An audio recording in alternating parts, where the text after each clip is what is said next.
Yo, this NBA season was definitely crazy with news, events, trades that drastically changed the entire trajectory of the future as we know it.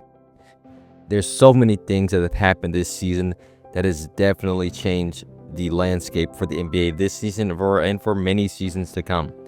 But let's get into it, man. The Oklahoma City Thunder this season is undoubtedly the best team, record speaking, in the Western Conference, and it's just crazy when you look at the numbers on what this team was able to accomplish. First off, the Oklahoma City Thunder achieved the best point differential in NBA history with plus 12.9, surpassing the previous record held by the 1971-72 LA Lakers, which is just crazy. But what's even more wild is that than half of their wins, 54 of them to be exact, were wins in double digits, making it the most in NBA history. 14 of their 68 wins were considered competitive, with only one being a one-score game. So that just tells you right there, especially when you look at the defensive end of what they've been able to accomplish, that just tells you how dominant of a team this Oklahoma City Thunder have been this year. So let's see how that translates into the playoffs. And the Detroit Pistons are obviously one of the most surprising teams we've seen now in the NBA in a recent decade. I mean, the Pistons went from having a 14-68 record last year to now a 44-38 record, a 30-win jump, making it into the playoffs. This is one of the biggest jumps in NBA history and one of the most best success stories we've heard in the NBA now in a while. Really simply put it, a lot of that growth and success has to do with their guy, Cade Cunningham, who's leading the way, who's definitely an all-NBA player and who has a bright future ahead of him leading the Detroit Pistons team. Great young talent, Jaden Ivey, Jalen Duren, and many more. They have a really bright future ahead of them. But not to mention, with the veteran additions of Malik Beasley, who's had an epic year for the Pistons, Tim Hardaway Jr., and Tobias Harris, they have definitely helped instilled this team in a much better way. And of course, with the JB Bickerstaff, because this man was fired by the Cleveland Cavaliers. And I think really one of the biggest stories for him now, he's proven that he's a great coach, especially in the regular season, what he's able to do with his teams. But can he really lead this Detroit Pistons team to a newfound success? Because he really wasn't able to get out the best of the talent with the Cleveland Cavaliers. But can he turn things around for this Detroit Pistons team? We shall see how that goes. Man, the Boston Celtics this year are still, in my opinion, best team in basketball, and it's really just them versus nobody else, because the Celtics this season have just shown that their veteran experience, their championship DNA is just tapping into even higher levels. Because this year the Celtics, man, they finished with a 33-8 record on the road, their best in franchise history. But not only that, let's just put that in comparison. Tied the 1995-96 Bulls team that won 72 games and won the NBA championship that year.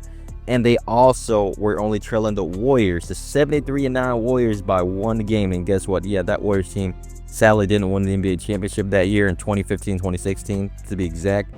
But regardless, those two teams were historically dominant, one being the best record of all time and one also during their time having that best record for a long period of time. The Celtics to be in that comparison just shows you how deep, how talented this team really is, and really nobody's going to really be able to stop these guys, in my opinion. I think the Cavs can give them a run for their money, but the Celtics, it's still them versus everybody else. Not to mention, they even surpassed their own record for most three-pointers made in a single season. Again, healthy with JT, Jaylen Brown, KP, Drew Holiday.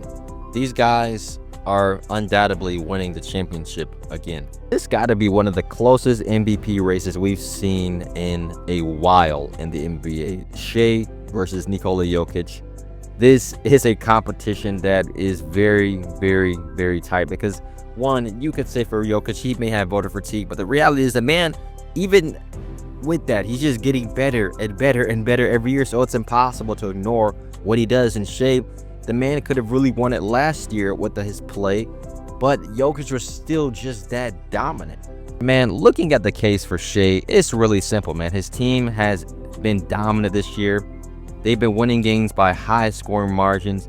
They have just a strong loaded team, and he is leading that young Thunder team. And really, when you look at Shai, he's winning the scoring title this year. And just part of that alone, the man has had the most 30-point games this year, with 49 of those games being with 30 or more points. He's had 13 games with 40 or more points, and he's had 4 games with 50 or more points, and is a all-around great player. And he definitely deserves to be a guy who is considered MVP this season. But Jokic, yet again, is just showing you how great of a player he is. Perhaps really one of the greatest centers to ever play this game of basketball. Jokic this season is averaging a triple-double. He's the first center in NBA history to do that. I believe Jokic as well is the first NBA player to rank top 10 in points, rebounds, assists, and steals per game. Crazy thing is as well, he even had a 30, 20, and 20 game. A 30 points, 20 rebounds, and 20 assists a game. What kind of a guy? That's video game numbers, for crying out loud, on 2K. It's completely insane what Jokic has been able to do, especially when you look at the circumstances for this Denver Nuggets team throughout the season. This is not still one of their strongest teams, but yet Jokic was able to help them win 50 games and be a 4th seed right now in this Western Conference. So this race for MVP, man, it's going to be extremely close yet again. Man, the Phoenix Suns this season have just been a complete disaster. I mean, really, when you look at it on paper, they are paying Devin Booker, Bradley Beal, and Kevin Durant some more money than many teams combined with their players, which is just insane to look at. And what makes it worse is that Bradley Beal has a no-trade clause in his contract, so it's going to be really impossible to really find him a place to go. And, well, Kevin Durant, he's maybe going to get shipped out of Phoenix this season as well, too, man. It's just really, with the Suns, the major thing has been ownership. Ownership has come in and really just ruined this team, specifically new ownership. Or James Jones built a team that was built for the draft. You know, they drafted great players, they developed them, and they traded guys on the team like Chris Paul to help them compete and gain that experience, and that actually helped them make it to the NBA Finals. But now, after all that, man, they decided to trade him away and do everything they've done and acquire Bradley Beal. It's been nothing but a mess. They got swept last year, and they've had another bad year this year, only winning 36 games and missing the playoffs completely. Not to mention, this is going to be now, what, their 3rd fire and a head coach in just the last 3 seasons, which is just absolutely insane. Especially due to the fact that you have extremely talented players in Kevin Durant and Bradley Beal and Devin Booker. The answer really is simple, that these guys simply don't fit together, and it's really time for the Phoenix Suns to make some big decisions. Either they blow this team up and restart their rebuild, or they simply have no future. It's really that simple. They have no choice really but to blow up this team and restart, because they have no draft picks. They have nothing. Due to the fact that they were too aggressive with this new ownership and trying to compete and win for a championship now, and now they got to suffer those consequences, man. Man, if I'm really being truly honest, I didn't really expect anything of the LA Clippers this season. I mean, for crying out loud, James Harden looked like he was really on decline, and we didn't know what to expect if Kawhi would even play or not.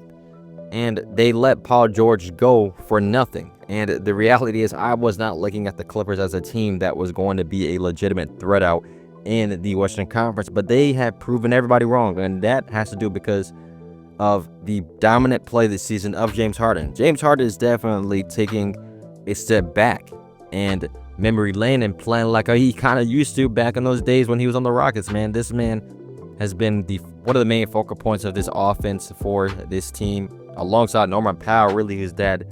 Really a great season, but Harden, nobody expected him to, I believe, to take this big leap again, but he's shown that he could still be a very capable player. That's why he also made an all-star team this year. But when you look at the plays as well as Zubac, who's been playing like one of the best centers in basketball, he's definitely grown as a player. And now that you have a Kawhi healthy and in the playoffs now, this Clippers team, they're scared, man. And the crazy part is, too, they won 18 of the last 21 games to finish the regular season. So they are a team to really watch out for. Wow. If there's one team I didn't really expect to make such a big turnaround in just a season as well, it's the Cleveland Cavaliers, man. The Cleveland Cavaliers were kind of just that team that, you know, oh, they may make it to a 1st or 2nd round and get eliminated. But now these Cavaliers, they look like legitimate title contenders. They fired J.B. Bickerstaff and they brought in Kenny Atkinson, who's actually always been a great head coach. Transformed this team, man. He's fully unlocked the potential of what Evan Mobley can do. He's been a great defensive player and offensive player this year. and you can just tell by the confidence of his play. Mitchell is hitting, Darius Garland is playing at an elite level, and of course, Jared Allen is doing his thing down low in the paint. He had a very, very strong accusation in getting DeAndre Hunter on this team, who is a great wing player, who is a great scorer, a great defender. This team looks very, very dangerous, and they can definitely compete with a team like the Boston Celtics. But still, we have to see what this Cavaliers team can actually do in the postseason, because that's really where the main answer for them comes. Any team can have a great dominant regular season, but it's all about what you do in the playoffs at the end of the day, and that's really what the Cleveland Cavaliers now have to prove. And one thing that is on their side is that they have been battle tested for many years now with this core that they do have. Man, the last story I wanted to talk about this season that is definitely, of course, we all know is crazy, is the Lakers, in my opinion, because, well, you can't make a video without at least saying something about this Lakers team with LeBron still relevant in the NBA, man. We all know the Luka trade was obviously the craziest trade in NBA history, but who I really want to talk about, man, is simple. It's JJ Redick. JJ Redick came in his first year with a lot of pressure to live up to the hype. We've seen the podcast videos. We've seen everything this guy's been doing, and he's just proving why he was the right man for this job. His first season as a head coach, he wins 50 games, and he has his Lakers team looking like a legitimate title contender. He has elevated the game of Austin Reeves. Now, Austin Reeves is a legitimate second, third option on this Lakers team on any given night. The reality is they've played a lot better on the defensive end than we expected, even after trading Anthony Davis. Yes, they haven't been perfect, but still. Now going into the playoffs, you have a three-headed monster with him and his IQ, Luka Doncic and his IQ, and especially LeBron James. Man, that is a very, very scary thing to look out for. Breda has changed the culture for the Lakers, and he is a coach that is definitely now proven that in year one, yeah, he was gifted with a much better team on paper. But even just then, in year one, he's shown that he is a guy who is meant to stay in this league, and he's going to be a great coach for a long time. So look, man, I hope you guys enjoy this video. Look, I know there's still way more shocking moments that I can discuss in more videos. We all know about the firings of the coaches and Ja Morant situations and all kind of stuff. So many things happening this NBA season that has been crazy as well, but there's only so much room you can make in one video. But I hope you guys enjoyed this video today. Don't forget to leave a like and subscribe to the channel for more basketball content each and every single week. Have a great day. Peace.